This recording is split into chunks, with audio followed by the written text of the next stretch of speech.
¿Qué tal, amigos? Bienvenidos a las charlas pastorales. Estamos en la temporada número 160. Gracias a Dios. Y bueno, el día de hoy estamos estudiando las famosas fiestas de los judíos. El día de ayer hablamos acerca de la fiesta de la Pascua. El día de hoy vamos a ver la fiesta del Pentecostés. Vamos entonces a esta explicación.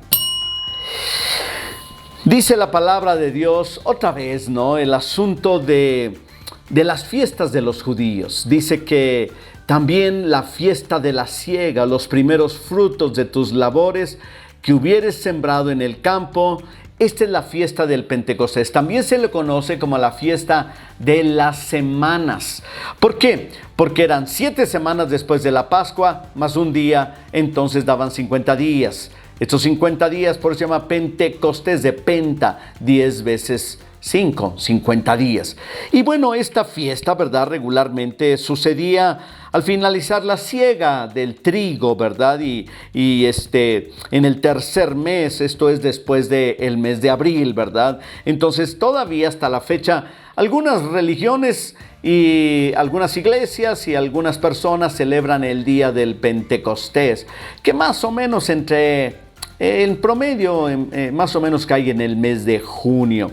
Ahora, déjenme explicarles, ¿verdad?, algo más, porque cuando uno habla de la palabra Pentecostés, inmediatamente uno piensa en un grupo religioso que se conoce como Pentecostés, iglesia Pentecostés, o iglesia pentecostal, cristianos pentecostales, cristianos neopentecostales, ¿verdad? Y todo eso, pero miren, la Biblia nada que ver con el término que se ha apropiado para un segmento del cristianismo, ¿no? Sino que era simplemente la fiesta de las semanas que los judíos celebraban, sobre todo cuando era la época de la siega. Ahora, ¿para qué la conmemoraban? Según la palabra de Dios, el Pentecostés lo conmemoraban para o celebrar la promulgación de la ley. Pero déjenme decirles, estaba muy relacionada la celebración con el año agrícola de los judíos. O sea, era algo muy propio de ellos, ¿no? Y de alguna manera, pues lo tenemos ahora, ¿no? Ahora, ¿por qué entonces los cristianos, o hay un segmento muy grande de cristianos que les llaman pentecostales o pentecosteses?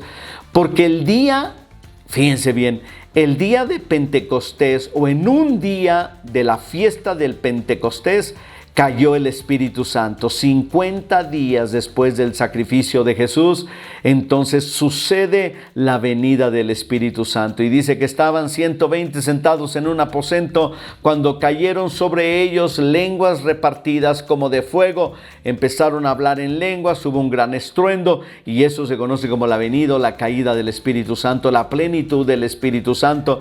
Y hablaron en lenguas, y de ahí comienza la iglesia, el inicio de la iglesia.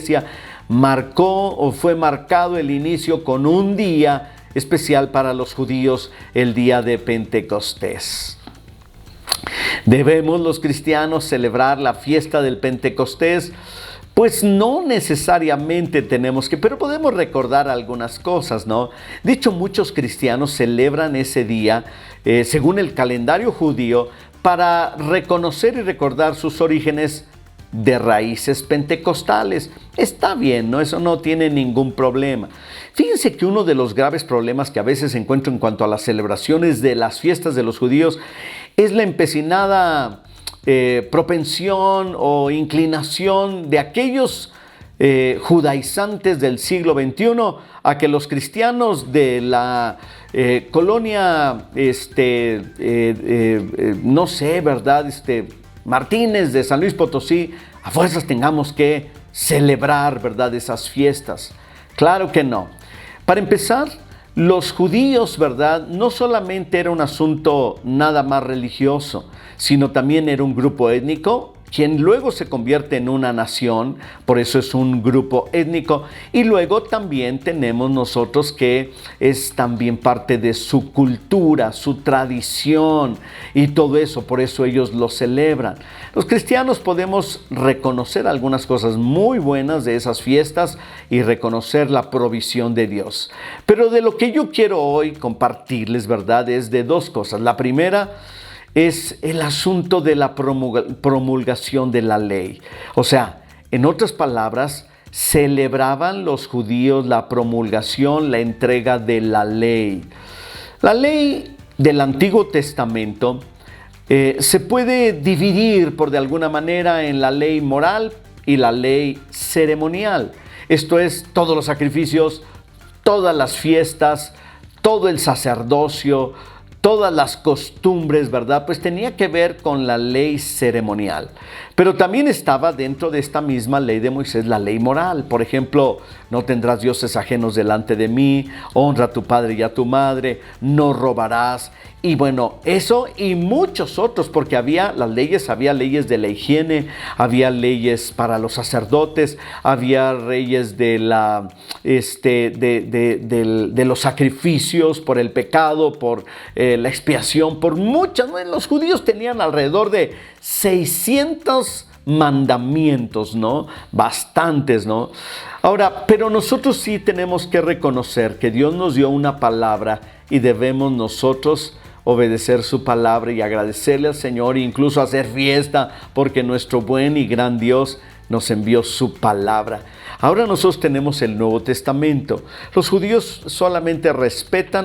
de ahora solamente respetan la ley del Antiguo Testamento y la historia del Antiguo Testamento. Nosotros tenemos la Biblia completa. Para poder entender el Nuevo Testamento necesitamos el Antiguo Testamento, pero el Nuevo Testamento es el cumplimiento del Antiguo Testamento. Así es que todo esto va junto con pegado, dicen algunos, ¿no? Entonces es importante. Ahora, por otro lado, la segunda cosa, además de agradecerle al Señor por tener la palabra de Dios, es precisamente lo que muchas personas hoy celebran en este tiempo, la venida del Espíritu Santo. Este año, en Ágape Dios nos dio una palabra sobre el Espíritu Santo, que haríamos las cosas por la fuerza de su Espíritu. Y es algo que no podemos nosotros dejar de hacer y no podemos olvidar. Dios te bendiga. Nos vemos el día de mañana en nuestra siguiente charla pastoral.